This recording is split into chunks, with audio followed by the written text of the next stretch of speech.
Welcome to Shri మేఘన think tank YouTube channel.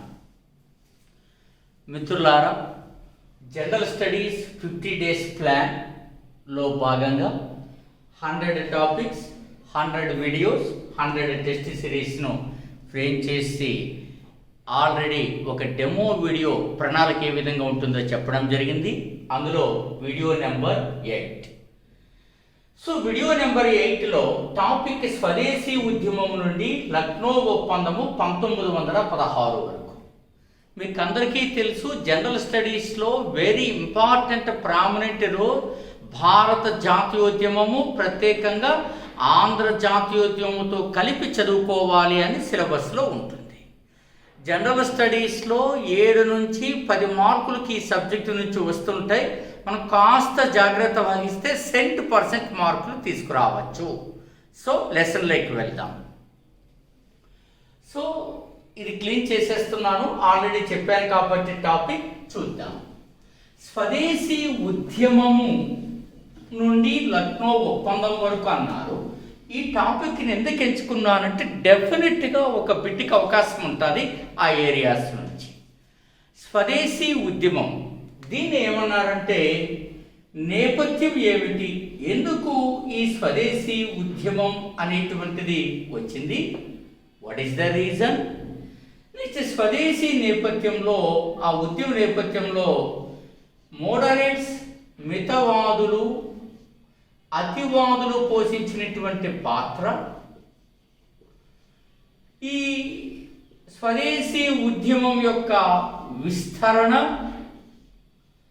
Next ఉద్యమ నాయకులు, నెక్స్ట్ ఉద్యమ ఫలితాలు, తర్వాత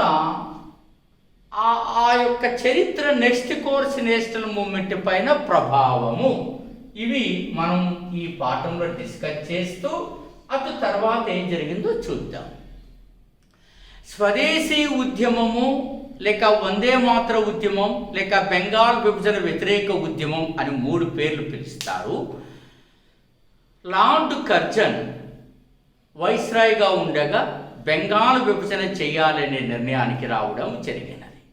కారణం ఏమిటి అంటే 1905 సంవత్సరం నాటికి భారతదేశ రాజకీయాలు ఒక విలక్షణ పాత్రను సంతరించుకుని స్వదేశీ భావన వైపు అడుగులు వేస్తున్న దశ అది.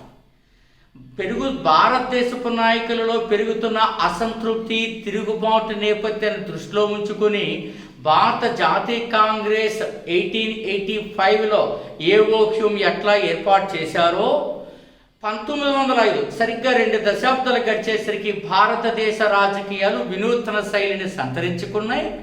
ఒక ఉద్యమ బాట పట్టిన ఆలోచన కలిగినటువంటి నాయకత్వము, మేధావితనము కలిగిన యువత, అదే రకంగా దేశ రాజకీయాల్లో ఏం జరుగుతుందో ఆలోచించేటువంటి ప్రజ్ఞ, తెలివితేటలు కలిగినటువంటి ప్రజానికము కూడా అందుబాటులోకి వచ్చేశారు. సో లార్డ్ కర్జన్ ఒక నిర్ణయం తీసుకున్నాడు, 80 లక్షల జనాభా కలిగిన బెంగాల్ విభజించాలి అని. కానీ అతను దేశ ప్రజలకు ఇచ్చినటువంటి కారణము భారతదేశ ప్రజలకు రుచించలేదు. కారణం అది సమైక్య భారత్ను, ఐక్య భారత్ను దెబ్బతీసి విభజించు పాలించేటువంటి విధానాన్ని స్థిరం చేస్తుంది కాబట్టి. That is the main reason. Then what is the official reason for Bengal partition? So told by mister Lord Curzon those days of 1905. Yes, ఆ రోజు ఆయన చెప్పిన నిర్ణయం ఏంటంటే బెంగాల్ అనేటువంటిది అతి పెద్ద విస్తీర్ణం కలిగినటువంటి ప్రాంతము. ఆ విస్తీర్ణం కలిగినటువంటి ప్రాంతాన్ని మనం అందుబాటులో ఉంచుకోవాలి, పరిపాలనా సౌకర్యం లేదు అని ఆయన చెప్పింది. బెంగాల్ జనాభా ఎక్కువ, పాయింట్ నెంబర్ 1, బెంగాల్ జనాభా ఎక్కువ. సో పరిపాలన సక్రమంగా జరగదు. సో పరిపాలనా కారణాలు వాళ్ళు చూపించారు. నెక్స్ట్ వారు చూపించినది ముస్లిములకు ప్రాతినిధ్యము తక్కువగా ఉన్నది అని కూడా మనకు చూపించారు. ముస్లిములకు ప్రాతినిధ్యము తక్కువగా ఉన్నది అని. సో ఇవి official reasons for Bengal partition. So వారు చెప్పినటువంటి అఫీషియల్ రీజన్స్. సో కానీ మనం అర్థం చేసుకోవాల్సింది ఏంటంటే అతివాదుల వైఖరి పెరుగుతూ వస్తోంది, మితవాదుల పాత్ర తగ్గుతూ వస్తోంది. అతివాదుల ఆలోచన ధోరణిని ప్రజలు ఎక్కువగా విశ్వసిస్తున్నారు, ఆదరిస్తున్నారు. అంతేకాకుండా ఒక గొప్ప ధైర్య సాహసాలు, ఆలోచన పటిమ, పదునైన నాయకత్వ లక్షణాలు ఉన్నటువంటి వారు రంగంలోకి వచ్చారు. సో వారి యొక్క కార్యకలాపాలు భారతదేశంలో బ్రిటిష్ వారి యొక్క అస్తిత్వాన్ని ప్రశ్నిస్తున్నాయి, వారి యొక్క అధికారాన్ని ప్రశ్నిస్తున్నాయి, వారి యొక్క ఆగడాలను, వారి యొక్క నిర్ణయాలను తరచి పరిశీలిస్తున్నాయి, ప్రశ్నిస్తున్నాయి, గర్జిస్తున్నాయి.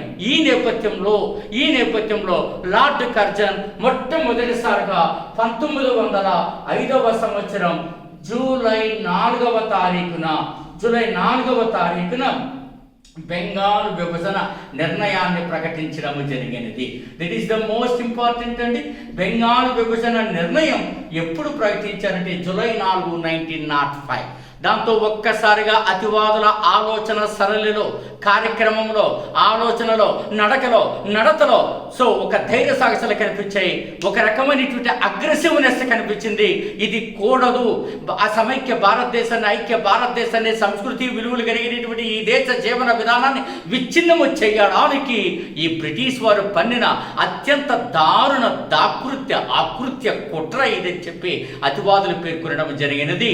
అందుకనే స్వదేశీ, స్వరాజ్య, బాయ్కాట్ అనేటువంటి నినాదాన్ని అతివాదులు ఇవ్వడం జరిగినది. దిస్ 3 పాయింట్స్, ఈ 3 అక్షరాల మంత్ర ఆనాడు భారతదేశాన్ని కదిలించింది. మూలల, నలు చెరుగుల, నలు వాడల, వాడల, దశ దిశల ఎక్కడ చూసినా స్వదేశీ నినాదాలు రావడం జరిగినది. కలకత్తాలోని అంటే బెంగాల్లోని బారిసాలు ఉద్యమ ప్రధాన కేంద్రమైనది. That is the most important point in the case of examination point of view. So Barisal అనేటువంటిది ప్రధానమైనటువంటి యొక్క ఉద్యమ కేంద్రమైనది నాటి రోజులలో. సుప్రసిద్ధమైనటువంటి ఆధునిక భారతదేశ చరిత్రలో స్వాతంత్ర సంగ్రామ దిశగా ఒక మాస్ మూవ్మెంట్, విస్తృత ప్రజానికం ఆమోదం పొందిన తొలి ఉద్యమం స్వదేశీ ఉద్యమం రూపంలో మనకు వచ్చినది బారిసాల్ లేక బారిసోల్ అంటారు. ఇది ఉద్యమ ప్రధాన కేంద్రమైనది, ఇది బెంగాల్లో ఉన్నది.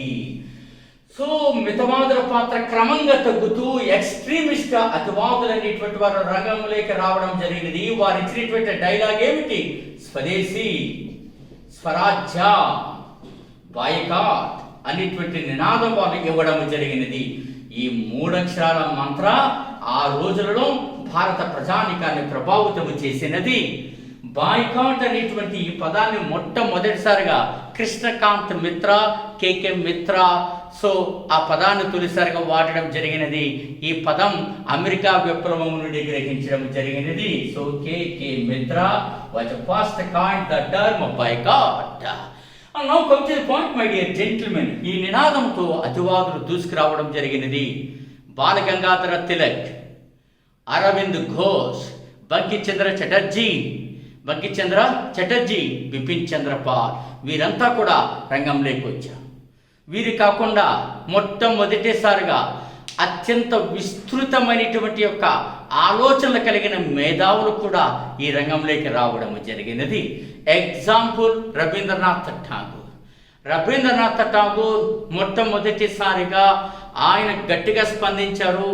రక్షాబంధన యొక్క విశిష్టతని ఈ ఉద్యమ సమయంలోనే చెప్పడం జరిగినది.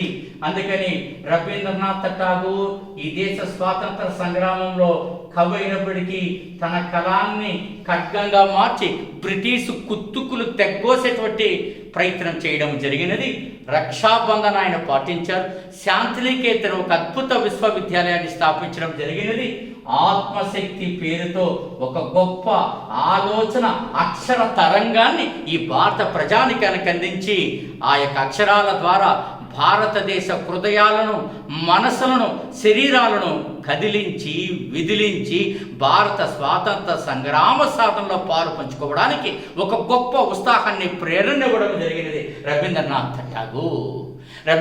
ఠాగూర్ అనేటువంటి రాసినటువంటి ప్రసిద్ధ గేయమే అమర్ సోనార్ బంగ్లాదేశ్ జాతీయ గీతమైనది. ఓ బంగారు బంగ్లాదేశ్ అనేది. అంతేకాకుండా జనగణమన కూడా ఈ సందర్భంలోనే ఊపిరి పోసుకున్నది. 2 దేశాలకు అధికారిక జాతీయతలు అందించిన ఏకైక కవి రవీంద్రనాథ్ ఠాగూర్. అతను భారతీయుడు అవడం మనకందరికీ గర్వకారణం. విశ్వకవి గురుదేవ్గా పేరుగాంచి మొట్టమొదటి నోబెల్ సాహిత్య బహుమతిని అందుకున్న ఆసియావాసిగా భారతీయుడిగా ఈ దేశ చరిత్రలో సుస్థిర స్థానం సంపాదించుకున్నటువంటి ఆ విశ్వకవికి నా శాల్యూట్. ఆ రకంగా రవీంద్రనాథ్ ఠాగూర్ తన మేధోతనాన్ని ఇవ్వడం జరిగినది. విష్ణు శాస్త్రి చిప్లుంకర్ అనేటువంటి అతను నిబంధనమాల పేరుతో అతివాద ధోరణిని భారతదేశ రాజకీయాల్లో ప్రవేశపెట్టడం జరిగినది. It's very important. Vishnu Shastri Chiplunkar మీరు గమనించాల్సింది. విష్ణు శాస్త్రి చిప్లుంకర్ అనేటువంటి అతను మీకు చాలా ఆసక్తికరం. ఈ విష్ణు శాస్త్రి చిప్లుంకర్ అనేటువంటి అతను నిబంధనమాల ఈ పేరుతో అతివాద ధోరణి భారతదేశ రాజకీయాల్లో ఉద్యమ గమనంలో ప్రవేశపెట్టడం జరిగినది. అంతేకాకుండా శరత్ చంద్ర చటర్జీ పద్ధతి అనేటువంటి నవల ద్వారా ఆయన కూడా అతివాద ధోరణి ప్రవేశపెట్టాడు. శరత్ చంద్ర చటర్జీ. ఈ శరత్ చంద్ర చటర్జీ అనేటువంటి అతను పద్ధతి అనేటువంటి ఈ నావల్ ఆనాడు బెంగాల్ ప్రజానికాన్ని ఉత్సాహాన్ని ఇచ్చే విధంగా ఒక ఊపు ఊపేసింది. అంతేకాకుండా ఆనాడు స్వదేశీ సాహిత్యము ద్వారా స్వదేశీ ఉద్యమానికి ఊపిరినిచ్చేటువంటి ప్రయత్నం చేయడం జరిగింది. కాబట్టి మనకు చాలా ఇంపార్టెంట్గా మనం చెప్తాం. అంతేకాకుండా ఆనాడు మనకి అమ్మమ్మ కథల పేరుతో మనకి ఒక బెంగాలీ కవి రాసినటువంటి సాహిత్యం చాలా ప్రధానమైనటువంటి అంశం. అమ్మమ్మ కథల పేరుతో ఆయన రాశాడు. బెంగాలీ సాహిత్యంలో అమ్మమ్మ కథలు చాలా చాలా ఇంపార్టెంట్. థా కుమార్ జుహ్లీ, ఈ థా కుమార్ జుహ్లీ అనేటువంటివి చాలా ఇంపార్టెంట్. వీటికి అమ్మమ్మ కథలు అనే పేరు. ఈ అమ్మమ్మ కథలు బెంగాలీ సాహిత్యాన్ని ప్రభావితం చేశాయి. నేటికి అక్కడ పాఠ్యపుస్తకంగా ఇది నిలిచి ఉంది. దక్షిణ రంజన్ మిత్ర మజుందార్ దీన్ని రాయడం జరిగింది. చాలా ఇంపార్టెంట్. దక్షిణ రంజన్ మిత్ర మజుందార్ దీన్ని రాయడం జరిగింది. అంతేకాకుండా ఆనాడు స్వదేశీ ఉద్యమము యొక్క భావజాలను ప్రజానికంలో ఇవ్వడానికి సరళ బెహన్ వీరాష్టమి ఉత్సవాలను నిర్వహించడం జరిగినది. It's very important. సరళ బెహన్ వీరాష్టమి ఉత్సవాలను నిర్వహించి ఆ రోజుల్లో ఉద్యమ నేపథ్యానికి కావలసిన సరుకుని సరంజామాన్ని అందించడం జరిగినది. అంతేకాకుండా ఆనాడు మొట్టమొదటిసారిగా భరతమాత అనేటువంటి భావనని తీసుకురావడం సాధ్యమైనది. భరతమాత అనేటువంటి భావనని మొట్టమొదటిసారిగా అరవింద్ ఘోష్ ఆయన భరతమాత అనేటువంటి భావనను భారతదేశ రాజకీయాల్లో ప్రవేశపెట్టాడు. బంకిం చంద్ర చటర్జీకి చెందిన బంగదర్శన్ అనేటువంటి పత్రికలో ఈ యొక్క భారతమాత అనేటువంటి భావనను ప్రవేశపెట్టడం జరిగినది. బంగదర్శన్ వెరీ ఇంపార్టెంట్. బంకిం చంద్ర చటర్జీ ఇందులోనే మనకు భారతమాత, ఈ భారతమాత అనేటువంటి భావనను ప్రవేశపెట్టింది ఎవరు? అరవింద్ ఘోష్. కానీ చిత్రకళలో పెయింటింగ్లో భారతమాత అనేటువంటి భావనను ప్రవేశపెట్టింది అవనీంద్రనాథ్ ఠాగూర్. చిత్రకళలో ఇవి చేస్తున్నాను, మీరు రాసింటారనుకుంటాను. మనం ఫస్ట్ గమనిస్తే చిత్రకళలో భారతమాత, పెయింటింగ్లో భారతమాత అనేటువంటి భావనను చిత్రకళలో ప్రవేశపెట్టింది ఎవరు అంటే అవనీంద్రనాథ్ ఠాగూర్. ఈ అవనీంద్రనాథ్ ఠాగూర్ అనేటువంటి అతను ఈ చిత్రకళలో ఈ భావనను ప్రవేశపెట్టడం జరిగినది. అంతేకాకుండా మొట్టమొదటిసారిగా వెరీ ఇంపార్టెంట్, మీరు అర్థం చేసుకుంటారు. ఇది మనకి చాలా important. Indian society of oriental art అనే సంస్థ కూడా వచ్చింది. Indian society of oriental art నుంచి మొట్టమొదటి ఉపకార వేతనాన్ని అందుకున్నది ఎవరు అన్నది కూడా పరీక్షలో ఇంపార్టెంట్. ఈ ఉపకార వేతనాన్ని అందుకున్న మొట్టమొదటి భారతీయుడు నందలాల్ బోస్. ఇలా అనేక రకాలుగా ప్రయత్నాలు జరిగాయి. వీరంతా కూడా ఉద్యమ నేపథ్యాన్ని ఇచ్చారు. మనకి ఇచ్చి స్వదేశీ ఉద్యమాన్ని ముందుకు నడిపించడానికి ప్రయత్నం జరిగింది. అట్లా అదే రకంగా ఈ స్వదేశీ ఉద్యమంలో స్వదేశీ, స్వరాజ్య, బాయ్కాట్ అనేటువంటి 3 అక్షరాల మంత్ర, 3 అక్షరాలు అనేకంటే 3 పదాల మంత్రము జపించాము కాబట్టి అనేక సంస్థలను స్థాపించడం జరిగినది. బోర్డు పైన రాస్తుంటే ఆలస్యం అవుతుంది కాబట్టి చెప్తూ ఉంటాను, అట్లా ముందు అర్థం చేసుకునే సంస్థలు కాబట్టి మరి క్లాస్ అలాగా వెళ్ళిపోదాం. అందులో మీరు గాన చూస్తే చాలా ఎక్స్ట్రాడినరీ మీరు గాన చూస్తారు. సో స్వదేశీ బంధన్ సమితి అనేది అక్షయ్ కుమార్ దత్తా బారిసాలలో ఏర్పాటు చేయడం జరిగినది. డాన్ సొసైటీని సతీష్ చంద్ర ముఖర్జీ కలకత్తా అంటే బెంగాల్లో ఏర్పాటు చేయడం జరిగినది. మీకు అందరికీ తెలుసు స్వదేశీ కెమికల్ ఫ్యాక్టరీ ఆచార్య పిసి రే బెంగాల్లో ఏర్పాటు చేయడం జరిగినది. స్వదేశీ స్టీమ్ నావిగేషన్ని చిదంబరం పిల్లై టుటికోరల్లో ఏర్పాటు చేయడం జరిగినది. దీస్ ఆల్ ఇన్స్టిట్యూషన్స్ అన్నీ వచ్చి ఆనాడు పరిశ్రమల పరంగా ప్రజలు విశేషంగా ఆకర్షించాయి. దాంతో యువత పెద్ద ఎత్తున ఉద్యమంలోకి అడుగుపెట్టినది. అందుకనే మీకు బారిసాలలో అశ్విని కుమార్ దత్తా అనేటువంటి అతను స్వదేశీ ఉద్యమాన్ని ముందుకు తీసుకొచ్చారు. ఆ స్వదేశీ ఉద్యమానికి వందే మాతర ఉద్యమం అని పేరు పెట్టింది ఎవరు అంటే మనకు అశ్విని కుమార్ దత్తా. ఈ అశ్విని కుమార్ దత్తా మనకి బారిసాలలో ప్రధానంగా ఉద్యమాన్ని నాయకత్వం వహించాడు. సయ్యద్ హైదర్ రాజా ఢిల్లీలో ఉద్యమాన్ని నాయకత్వం వహించాడు. చిదంబరం పిల్లై మద్రాసులో నాయకత్వం వహించాడు. అంతేకాకుండా పంజాబ్లో లాలా లజపత్ రాయ్ నాయకత్వం వహించాడు. ఇట్లా అనేక రకాలుగా అనేక విధాలుగా పెద్ద వాళ్ళు గొప్పవాళ్ళు ఉద్యమంలోకి రావడం జరిగినది. అంతేకాకుండా new lamps for the old పాత దాని కోసము కొత్త దీపాల పేరుతో అరవింద్ ఘోష రాసిన వ్యాసావళి ఆనాటి యొక్క ప్రజానికాన్ని చురుగ్గా కదిలేలా చేసి స్వదేశీ ఉద్యమ నేపథ్యానికి కావలసిన ఆ రాజకీయ రణరంగ నేపథ్యాన్ని అందించే భారతదేశ రాజకీయ యవనిక రంగంపైన స్వదేశీ ఉద్యమ వందే మాతర ఉద్యమ బెంగాల్ విభజన వ్యతిరేక ఉద్యమ ప్రభావాన్ని ఉర్రూతలూగించిందని చెప్పచ్చు మిత్రులారా. ఆనాటి రోజులలో ఆ రకంగా స్వదేశీ ఉద్యమం అనేటువంటి టఫ్ ఫైట్ అనేటువంటిది ఇవ్వడం జరిగినది. ఇదంతా ఎందుకు జరిగిందో మీరు అర్థం చేసుకున్నారా? భారతదేశాన్ని ఐక్యం కానికుండా విభజించు పాలించేటువంటి నినాదానికి ఈ యొక్క ఆంగ్లేయులు వచ్చేశారు. ఇది దుర్మార్గము, ఇది దారుణము, ఇది దాకృత్యము, ఇది అకృత్యము, ఇది అనాగరికము, ఇది అసహజము అని పలికి ఈ యొక్క భావన ఉద్యమ నేపథ్యం ప్రజల్లో నుంచి పెళ్ళున వచ్చేసింది ఆ యొక్క ఆవేశం మిత్రులారా. అంతేకాకుండా ఈ స్వదేశీ ఉద్యమ ప్రభావాన్ని మనం గమనించినప్పుడు కావలసినటువంటి నేపథ్యాన్ని మనం అందించడం జరిగినది. మొట్టమొదటిసారిగా 1905వ సంవత్సరంలో ఆగస్టు 7వ తారీఖున కలకత్తాలోని టౌన్ హాల్లో బాయ్కాట్ ప్రదర్శన జరిగినది. ఇది చాలా ఇంపార్టెంట్. కలకత్తాలోని టౌన్ హాల్లో బాయ్కాట్ ప్రదర్శన జరిగినది. అంతేకాకుండా ఎంత ఉద్యమం వచ్చినా, ఎన్ని విమర్శలు వచ్చినా, ఎంత అసంతృప్తి భారత ప్రజల్లో కలిగినా లార్డ్ కర్జన్ మరి వెనుకడుగు వేయలేదు మిత్రులారా. 1905వ సంవత్సరం అక్టోబరు 16వ తారీఖున అధికారికంగా బెంగాల్ విభజన ఉత్తర్వులు ఇవ్వడం జరిగినది.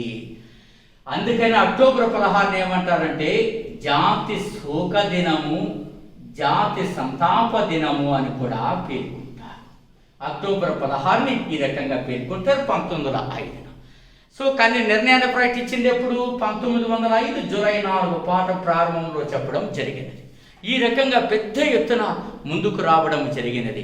ఆంధ్రదేశంలో రాజమండ్రి కళాశాల సంఘటన 1907లో జరిగినది.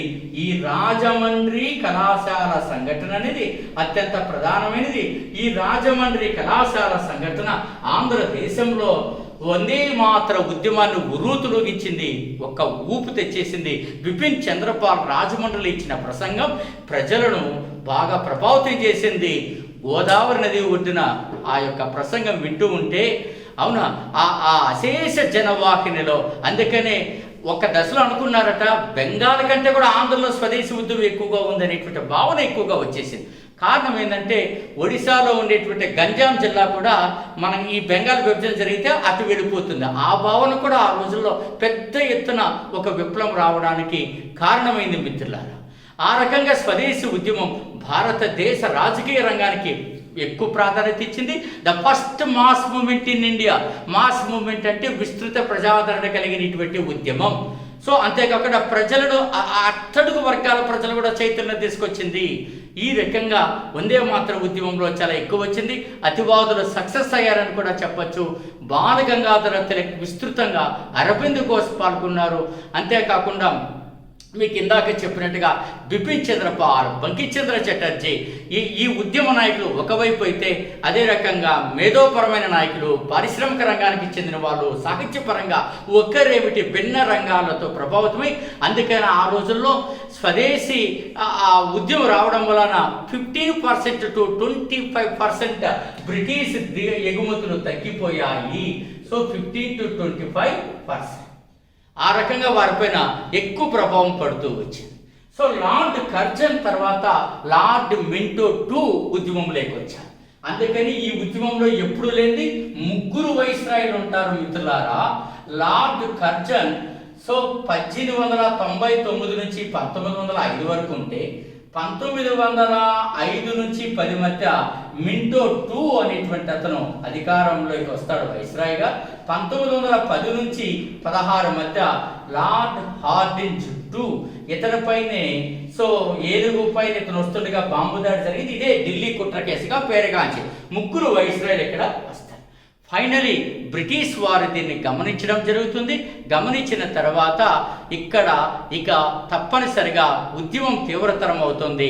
వారు చెప్పిన నిర్ణయాలను ప్రజలు అంగీకరించలేదు, ఆలోచన చేయలేదు. కాబట్టి ఉద్యమాన్ని ఆపివేసి బెంగాల్ విభజన నిర్ణయ రద్దు, అంటే ఆ విభజన నిర్ణయాన్ని రద్దు చేయాలనే నిర్ణయానికి వచ్చేయడం జరిగినది.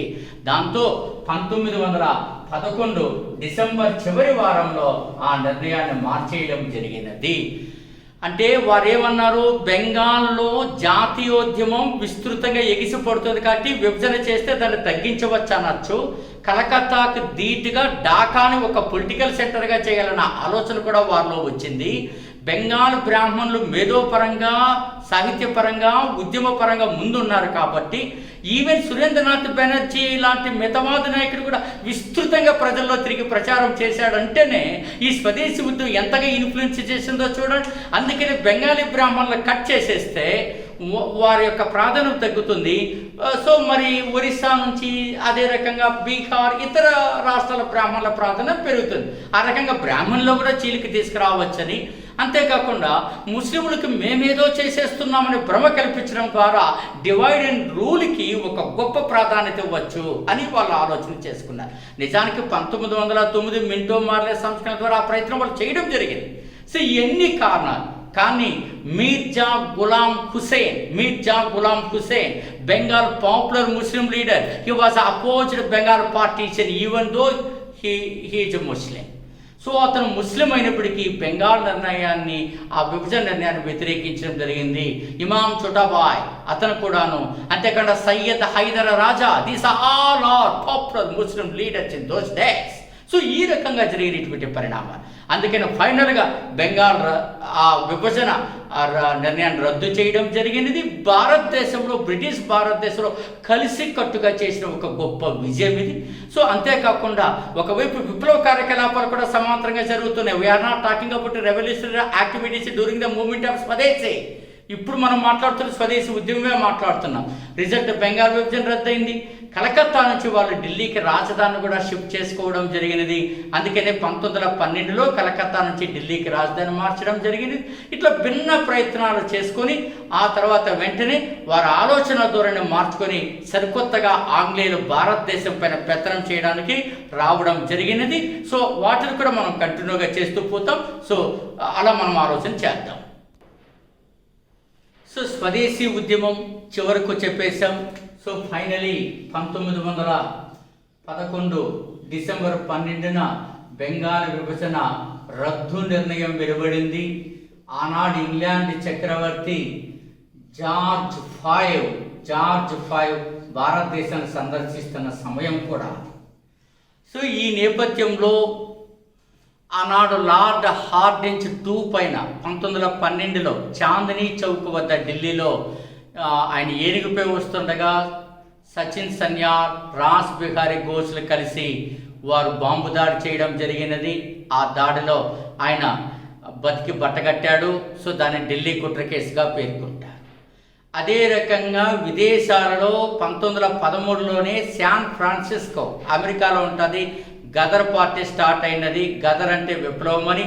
దాని తొలి పేరు హింద్ అసోసియేషన్ ఆఫ్ అమెరికా అని, తొలి అధ్యక్షుడు సుహాన్ సింగ్ బక్నా అని. ఇట్లా విశేషాలను గదర్ పార్టీలో నేర్చుకుంటారు. ఇక గదర్ పార్టీలో నేర్చుకున్నప్పుడు ఆ పార్టీలో చేరిన తొలి ఆంధ్రుడు దర్శి చెంచయ్య నేను నా దేశం అనేటువంటి ప్రసిద్ధ రచన మనకందరికి అందించిన మహానుభావుడు. సో ఫిబ్రవరి 21, 1915 ఫిబ్రవరి 21ని ఏమి విప్లవ దినంగా గదర్ పార్టీ ప్రకటించినది. విప్లవ దినము అంటారు. సో గదర్ పార్టీ ప్రకటించినది. అదే రకంగా ఈ బ్యాక్డ్రాప్లో మీరు చదువుతారు కొమగతమారు సంఘటన అని. కొమగతమారు సంఘటన చాలా ప్రధానమైనటువంటిది. కానీ ఇది 10-12 ఏళ్ళ నుంచి ఇస్తున్నారు కాబట్టి ఇక దీని గురించి మనం పెద్దగా డిస్కస్ చేయాల్సిన అవసరం లేదు. నెక్స్ట్ టాపిక్లో హోమ్ రూల్ ఉద్యమం గురించి మనం చదువుతాం. స్వపరిపాలన. సో హోమ్ రూల్ మొట్టమొదటిసారిగా హోమ్ రూల్ ఉద్యమం అనేటువంటిది మనం కనుక గమనిస్తే నెలలు తేడా ఉండొచ్చు. హోమ్ రూల్ మూమెంట్ గురించి చాలా గట్టిగా మనం మాట్లాడదాం. చాలా ఆసక్తికరంగా ఉంటుంది. సో ఇది హోమ్ రూల్ మూమెంట్ 1916 ఫస్ట్ విందాం. ఈ ఉద్యమం అంటే 1916 నాటికి భారతదేశ పరిస్థితి ఎలా ఉంది అనేది ఫస్ట్ మనం చూడాలి. అప్పటికి 1915లో గాంధీజీ భారతదేశానికి వచ్చి ఉన్నాడు, కానీ పెద్దగా ప్రాధాన్యత లేదు గాంధీజీ రాక. నెక్స్ట్ 1916లో సో అప్పటికి భారతదేశ రాజకీయాలకి అనిబిసెంట్ ప్రవేశించి ఉన్నారు. అనిబిసెంట్ మీకు తెలుసు, ఐర్లాండ్కి చెందిన మహిళ. 1915లో బొంబాయిలో జరిగిన జాతీయ కాంగ్రెస్ సమావేశానికి ఆమె తొలిసారిగా హాజరయ్యారు. ఈ సమావేశానికి అధ్యక్షత వహించింది SP Sinha. So SP Sinha first time. అదే సమయంలో మీరు ఆలోచన చేయాల్సింది అనిబిసెంట్ కాంగ్రెస్ రాజకీయాల్లోకి రావడం. సో ఆమెకి పరిచయాలు విస్తృత నెట్వర్క్లో రావడం. ప్రపంచంలో ఏం జరుగుతుంది అని అనుకుంటే first world war already start అయినది. మొదటి ప్రపంచ యుద్ధంలో ఇంగ్లాండ్ బిజీగా ఉన్నది. అంతేకాకుండా మొదటి ప్రపంచ యుద్ధంలో ఇంగ్లాండ్ బిజీగా ఉంది, గాంధీజీ సహాయాన్ని తీసుకుంది. గాంధీజీ కూడా మొదటి ప్రపంచ యుద్ధంలో భారతీయ యువకులు పాల్గొనాలని, సైనికులుగా చేరాలని ఆయన కూడా ప్రచారం చేయడం జరిగినది. సో ఈ రకంగా అనేక ప్రయత్నాలు జరుగుతున్న సమయంలో ఆమెకు అర్థమైనది కంప్లీట్ ఇండిపెండెన్స్ ఇప్పట్లో సాధ్యం కాదు. కాబట్టి ఐర్లాండ్ వలె ఇతర దేశాల్లో వలె ఆ స్వపరిపాలన హోమ్ రూల్ అంటే భారతీయులు పరిపాలించుకోవడం, కానీ అంతిమంగా డిఫెన్సు, ఫైనాన్సు, అలాగే ఫారిన్ అఫైర్స్ ఇవన్నీ బ్రిటిష్ వారి రక్షణలో ఉంటాయి. ఇది ఆమె చెప్పింది. సో ఆ రకంగా హోమ్ రూల్ మూమెంట్కి సిద్ధమైంది. కానీ ఆ బ్యాక్గ్రౌండ్ ఏమిటి ఆమె? సో థియోసాఫికల్ సొసైటీ మద్రాసు కేంద్రంగా ఉన్న అడయార్ కేంద్రంగా నడిచిన దానికి అధ్యక్షురాలుగా ఉంటూ భారతదేశ సనాతన ధర్మాన్ని ఆమె ప్రచారం చేసి ఉన్నది. అంతేకాకుండా ఆమె థియోసాఫికల్ దివ్యజ్ఞాన కేంద్రాలు ఒక ఆంధ్రప్రదేశ్లోని 52 కేంద్రాల దివ్యజ్ఞాన కేంద్రాలను ఆమె ఏర్పాటు చేసింది. 52 దివ్య జ్ఞాన శాఖలను ఏర్పాటు చేయడం జరిగినది. అందులో మీకు ఏం ఆసక్తికరమో నేను ఇప్పుడు మీకు చెప్పబోతున్నాను. సో అప్పుడు ఆమె మద్రాసు కేంద్రంగా హోమ్ రూల్ ఆ లీగ్ను అంటే స్వపరిపాలనా సమితిని ఏర్పాటు చేయడానికి ప్రయత్నాలు చేయడం జరిగినది. సో ఆ హోమ్ రూల్ లీగ్ అనేది మద్రాసులో ఏర్పాటు చేశారు. ఆమె ఏర్పాటు చేసినప్పుడు జార్జ్ అరుండేల్ అనేటువంటి అతను కార్యదర్శిగా పనిచేయడం జరిగింది. జార్జ్ అరుండేల్ అంటారు. ఈ జార్జ్ అరుండేల్ సో మనం కానీ చూసినప్పుడు సో కార్యదర్శి ఎవరు స్థాపించినటువంటి దానికి all India home rule league అనేది ఆమె స్టార్ట్ చేసింది. So all India home rule league అనేటువంటి దానికి స్టార్ట్ చేస్తే దీనికి సెక్రటరీ ఎవరంటే జార్జ్ అరుండేల్ మెడ్రాస్లో స్టార్ట్ చేయడం జరిగింది. ఇట్లా కారణాలు ముందుకు రావడం జరిగింది.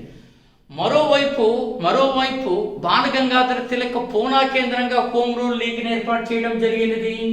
ఈ హోమ్ రూల్ లీగ్ని ఏర్పాటు చేస్తూనే ఆయన ఒక స్టేట్మెంట్ ఇచ్చాడు. ఏమిటో తెలుసా? స్వరాజ్యము నా జన్మ హక్కు, నేను దాన్ని సాధించి తీరుతాను. Swarajya is my birth right, yes I shall have it. ఈ స్లోగన్ని ఎక్కడి ఇచ్చారంటే పూనా కేంద్రంగా ఇవ్వడం జరిగినది. అందుకని తిలక్ ఇక్కడ హోమ్ రూల్ లీగ్ను ఏర్పాటు చేయడం జరిగినది. ఇక్కడ ఆయన ఆ నినాదాన్ని ఇవ్వడం జరిగినది. సో ఈ రకంగా మనకు అందుకే బిడ్డది చాలా ఇంపార్టెంట్ అవుతుంది. స్వరాజ్యము నా జన్మ హక్కు, నేను దాన్ని సాధించి తీరుతానని తిలక్ ఏ ఉద్యమ సందర్భంగా అన్నాడని ఒక బిట్టు, ఎక్కడ అన్నాడని మరో బిట్టు, ఏ సమావేశంలో దాన్ని పునరుద్ఘాటించాడు, రీఅఫర్మ్ చేశాడని మరొక బిట్టు అడిగేటువంటి అవకాశం అనేది మిత్రులారా. అది 1916 లక్నో సమావేశంలో తిరిగి ఆయన రీఅఫర్మ్ పునరుద్ఘాటించడం జరిగినది అని కూడా మనం చెప్తాం. సో దట్స్ అట్లా ఉన్నాయి. అప్పుడు అనిబిసెంట్ తిలక్ అనేటువంటి వారికి 1915లో మన జాతీయ కాంగ్రెస్ సమావేశాల సందర్భంగా మంచి స్నేహం కుదిరింది. అప్పటికంటే ముందు కూడా వారికి పరిచయం ఉన్నది. వారు ఇక కలిసి ప్రయాణం చేయాలి, ఉద్యమాన్ని నడపాలనుకున్నారు. తిలక్ స్థాపించిన home rule league all India home rule లీగ్లో కలిసిపోయినది. వీరిద్దరూ కలిసి చేసిన యాత్రలకే ఏమని పేరు అంటే విజయ యాత్రలు అని పేరు. దేశవ్యాప్తంగా వాళ్ళు చేయడం జరిగినది విజయ యాత్రలు. ఇంట్రెస్టింగ్ ఫ్యాక్ట్ ఏంటంటే ఈ ఉద్యమం ఎందుకు అనేది ఇంట్రెస్టింగ్ ఫ్యాక్ట్. బోల్డ్ రీజన్స్ చెప్తాను నేను ఈ ఉద్యమం ఎందుకు అని. ఎందుకంటే తిలక్ 1908లో స్వదేశీ ఉద్యమంలో అరెస్ట్ అవుతాడు. 6 సంవత్సరాల మాండలే జైలులో ఉంటూ 1914లో వస్తాడు. మితవాదులు పూర్తిగా ప్రాధాన్యం తగ్గిపోయింది. అదే రకంగా వారు చాలా యాక్టివిటీ జీరోకి వచ్చేసారు. అంటే భారతదేశంలో లీడర్షిప్ కొరత చాలా ఎక్కువగా ఉంది, నాయకత్వ కొరత ఎక్కువగా ఉంది. అంటే నెక్స్ట్ కోర్స్ నేషనల్ మూవ్మెంట్కి ఈ నాయకత్వ కొరత తీర్చడానికి ఒక పాయింట్ ఉద్యమాన్ని ఆమె వాడుకున్నారు. రెండోది ఏమిటంటే ఇంట్రెస్టింగ్ థింగ్, భారతీయ సంస్కృతి పట్ల ఆమెకు మక్కువ ఎక్కువ. భారతీయ సంస్కృతిని కూడా ప్రోత్సహించడానికి కూడా ఆమె తీసుకురావడం జరిగింది. 3, ఇంగ్లాండ్ పైన ఒత్తిడి పెంచడానికి కూడా ఆమె ప్రయత్నం చేశారు. సో దీస్ ఆల్ రీజన్స్ కారణమయ్యే హోమ్ రూల్ మూవ్మెంట్కు అని చెప్తారు. అందుకే ఆమె చెప్పినట్టుగానే గొప్ప నాయకత్వం అందుబాటులోకి వచ్చింది. మోతీలాల్ నెహ్రూ అందుబాటులోకి వచ్చారు, మహమ్మద్ అలీ జిన్నా అందుబాటులోకి వచ్చారు. అంతేకాకుండా అనేక చోట్ల గొప్ప గొప్ప నాయకులు ఈ స్వాతంత్రోద్యమ సంగ్రామంలోకి దూకడం జరిగినది. వారు అతిపెద్ద నాయకులుగా తర్వాత భారతదేశ జాతీయోద్యమంలో కీలక పాత్రను పోషించారన్న సంగతిని మనం గుర్తుపెట్టుకుంటాం. ఆ రకంగా హోమ్ రూల్ మూవ్మెంట్ స్వపరిపాలన కోసం అనేక రకాల డిమాండ్ చేస్తూ ముందుకు కదులుతోంది. అదే రకంగా ఈ హోమ్ రూల్ లీగ్ పూనాలు ఏర్పాటు చేశామన్నాం కదా. ఇంకొక ఆబ్జెక్టివ్ ఇంట్రెస్టింగ్ థింగ్ ఏంటంటే దీనికి సెక్రటరీ ఎవరు అని అడుగుతారు. ఎన్సి కేల్కర్ సెక్రటరీ. దీనికి ప్రెసిడెంట్ అధ్యక్షుడు ఎవరు అని అడుగుతాడు. Joseph Baptista. సో ఈ పేర్లు జాగ్రత్తగా ఉండాలా. సో ఇది హోమ్ రూల్ లీగ్ చెప్పినప్పుడు ఇది ఖచ్చితంగా చూడాల్సి ఉంటుంది. సో ఇండియన్ టామ్గా ఇండియన్ గ్రాండ్ ఓల్డ్ లేడీగా పేరుగాంచినటువంటి అనిబిసెంట్ ఈ ఉద్యమంలో భాగంగా లైబ్రరీ మూవ్మెంట్ని కూడా తీసుకురావడం జరిగింది. లైబ్రరీస్ మూవ్మెంట్, గ్రంథాలయ ఉద్యమం. దానికి ఇక్కడ రాశారు చూసారా, జార్జ్ అరుండే అనే అతను ఈ లైబ్రరీ మూవ్మెంట్కి ముందుకు రావడం జరిగినది. లైబ్రరీ మూవ్మెంట్ కూడా ముందుకు వచ్చింది. అంతేకాకుండా యంగ్ క్రిస్టియన్ మూవ్మెంట్ కూడా తీసుకొచ్చారు. దానికి జార్జ్ అరుండే దానికి కూడా ఆయన ముందుకు వచ్చాడు. యంగ్ క్రిస్టియన్ మూవ్మెంట్ కూడా రావడం జరిగినది. ఇవన్నీ కూడా ఆ రోజుల్లో చాలా ప్రధానమైనవి. అయితే అనిబిసెంట్ స్థాపించిన ఈ ఉద్యమంలో ఎవరెవరు పాల్గొన్నారంటే అతివాదులు పాల్గొన్నారు, మితవాదులు పాల్గొన్నారు, ముస్లింలు కూడా పాల్గొన్నారు. వై? బికాస్ మహమ్మద్ అలీ జిన్నా ఈ ఉద్యమాన్ని చాలా విస్తృతంగా లక్నోలోనూ అలహాబాద్లోనూ ప్రచారం చేయడం జరిగినది. So he was given much and more propaganda to home rule movement of Annie Besant in Lucknow, Allahabad, in northern part, some reasons of northern part of India. This is the most important concern point in the case of national movement in those days. So ఇది కూడా మనకి చాలా important అయినది. కాబట్టి ఈ రకంగా మనకి చాలా ఇంపార్టెంట్. అయితే ఒక అంశం ఉంది. అదే సమయంలో మెడ్రాస్లో జస్టిస్ పార్టీ వచ్చింది 1917లో. జస్టిస్ పార్టీ దేనికి వ్యతిరేకంగా వచ్చింది? బ్రాహ్మణులకు వ్యతిరేకంగా వచ్చింది. అందుకని కొందరు అంటారు బ్రాహ్మణులు అనిబిసెంట్ స్థాపించిన హోమ్ రూల్ ఉద్యమానికి దూరంగా ఉన్నారు అని. అది కరెక్ట్ కాదు. బ్రాహ్మణుల పైన ఆ అపవాదం వస్తుందన్న కారణం చేత బ్రాహ్మణ లీడర్స్ కూడా హోమ్ రూల్ మూవ్మెంట్లోకి రావడం జరిగినది. ఆంధ్రప్రదేశ్లో హోమ్ రూల్ మూవ్మెంట్కు ప్రధాన కేంద్రం ఏదంటే నేటి పూర్వపు చిత్తూరు జిల్లాలో ఉన్న మదనపల్లి, ఇప్పుడు అన్నమయ్య జిల్లాలో ఉన్నది ఈ మదనపల్లి.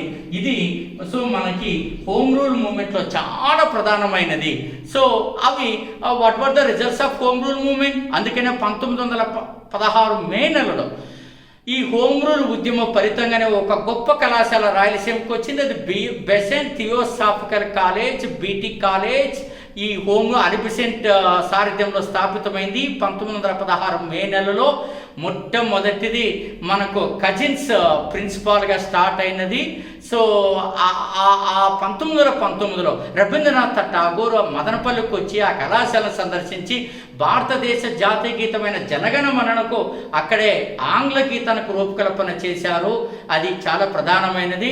దానికి ట్యూన్స్ ఇచ్చింది ఎవరంటే lady Cousins or Margaret Cousins అంటారు. కజిన్స్ వారి యొక్క శ్రీమతి.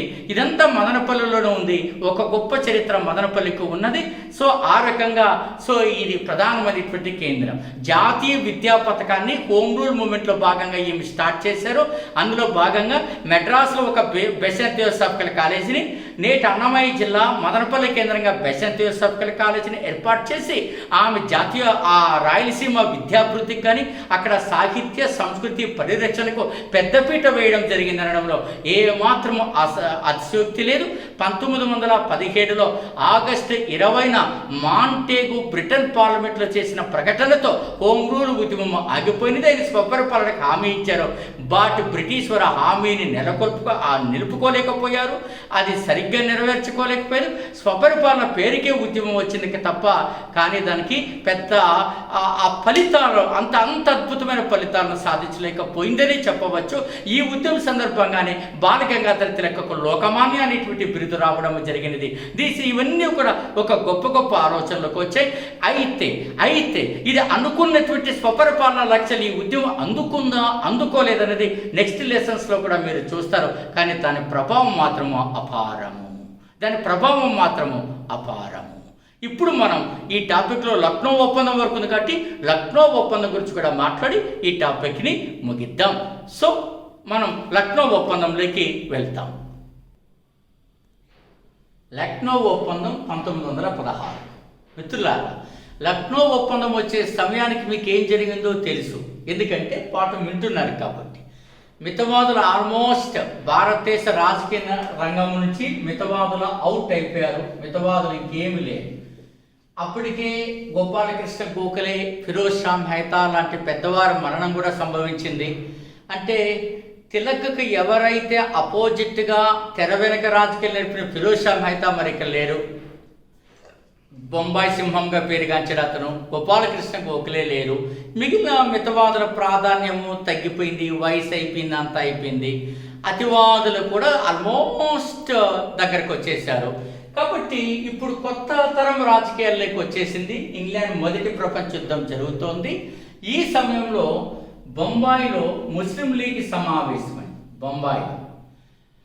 బొంబాయిలో ముస్లిం లీగ్ సమావేశమైంది 1915లో. అధ్యక్షుడు ఎవరు? చాలా ఇంపార్టెంట్, ముజరుల్ హక్ అధ్యక్షుడు.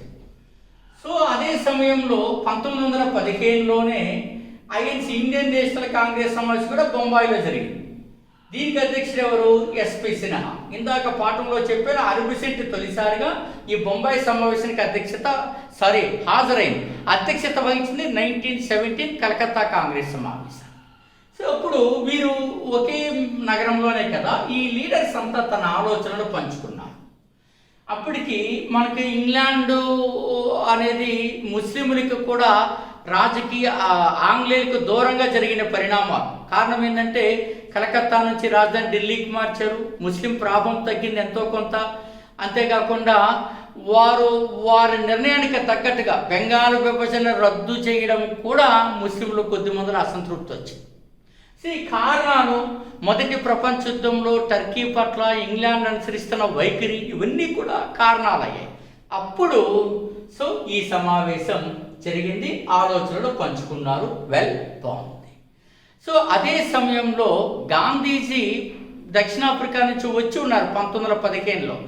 బట్ అతను ఎవరి చేత గుర్తించబడలేదు, అతన్ని పెద్దగా గుర్తింపుకు నోచుకోలేదు కూడా గాంధీజీ. అంటే ఈ సమయానికి గాంధీజీ పాత్ర ఎలాగా లేదు. నెక్స్ట్ ఇయర్ 1917లో లక్నో ఒప్పందం జరిగింది.